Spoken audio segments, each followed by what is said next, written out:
একটা মানুষ দেখলে কত খুশি হতো এখন আমার রামিসাকে আমরা খুঁজে পাবো।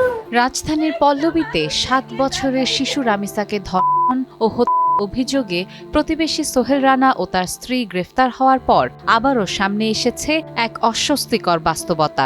মেয়ে শিশুরা আসলে কতটা নিরাপদ? যে ফ্ল্যাটে এই মর্মান্তিক ঘটনা ঘটেছে সেটি ছিল রামিসাদের পাশের ফ্ল্যাট। আর এই কারণেই ঘটনাটি শুধু একটি হত্যাকাণ্ড নয়, বরং অভিভাবকদের মনে নতুন করে ভয় ও উদ্বেগ তৈরি করেছে। বিশেষজ্ঞরা বলছেন, শিশুদের ওপর যৌন সহিংসতার বেশিরভাগ ঘটনাই ঘটে পরিচিত মানুষের হাতে। অপরিচিত কেউ নয়, বরং আত্মীয়, প্রতিবেশী, বন্ধু বা পরিবারের বিশ্বস্ত পরিচিত ব্যক্তিরাই অনেক ক্ষেত্রে শিশুদের লক্ষ্যবস্তু বানায়। গবেষণা ও বিভিন্ন পরিসংখ্যানও একই চিত্র তুলে ধরে।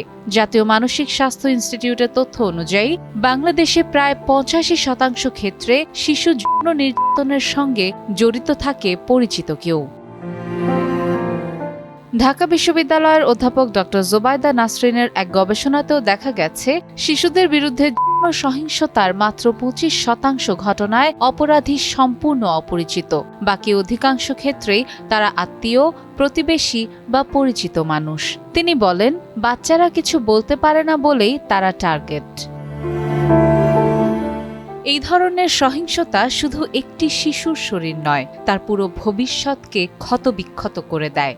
শৈশবে যৌন নির্যাতনের শিকার অনেকেই বড় হওয়ার পরও ভয়, অপরাধ বোধ, আত্মবিশ্বাসহীনতা ও মানসিক আঘাত বয়ে বেড়ান। অনেক শিশু হঠাৎ চুপচাপ হয়ে যায়, পড়াশোনায় আগ্রহ হারায়, মানুষের সঙ্গে মিশতে ভয় পায়, কিংবা রাতে ঘুমাতে পারে না। মনোরোগ বিশেষজ্ঞরা বলছেন, কোনো শিশু হঠাৎ অস্বাভাবিক আচরণ করলে, নির্দিষ্ট কারো কাছে যেতে ভয় পেলে বা আগের চেয়ে বেশি উদ্বিগ্ন হয়ে পড়লে বিষয়টিকে গুরুত্ব দিতে হবে। শিশুকে দোষারোপ নয়, বরং নিরাপদ অনুভব করানোই সবচেয়ে জরুরি। বিশেষজ্ঞদের মতে, শিশু নিরাপত্তার ভিত্তি শুরু হয় পরিবার থেকেই। ছোটবেলা থেকেই গুড টাচ ও ব্যাড টাচ শেখানো, শরীরের ব্যক্তিগত অংশ সম্পর্কে সচেতন করা এবং অস্বস্তিকর কোনো স্পর্শে সঙ্গে সঙ্গে না বলে বাবা মাকে জানানোর অভ্যাস গড়ে তোলা জরুরি। একই সঙ্গে সন্তান কোথায় যাচ্ছে, কার সঙ্গে সময় কাটাচ্ছে, কার সাথে থাকছে, এসব বিষয়ে অভিভাবকদের সচেতন নজরদারিও প্রয়োজন। কারণ বিপদ সবসময় অন্ধকার গলি থেকে আসে না, কখনো কখনো তা আসে সবচেয়ে পরিচিত দরজা দিয়েই। অন্যদিকে মানবাধিকার কর্মীরা বলছেন, বাংলাদেশে শিশু সুরক্ষার জন্য আইন রয়েছে। নারী ও শিশু নির্যাতন দমন আইনে ধর্ষণের ফলে শিশু মৃত্যু ঘটলে মৃত্যুদণ্ড বা যাবজ্জীবন কারাদণ্ডের বিধান রয়েছে। কিন্তু মানবাধিকার কর্মীদের অভিযোগ, আইনের চেয়ে বড় সমস্যা এর বাস্তবায়ন। মামলা বছরের পর বছর ঝুলে থাকে, তদন্তে বিলম্ব হয়।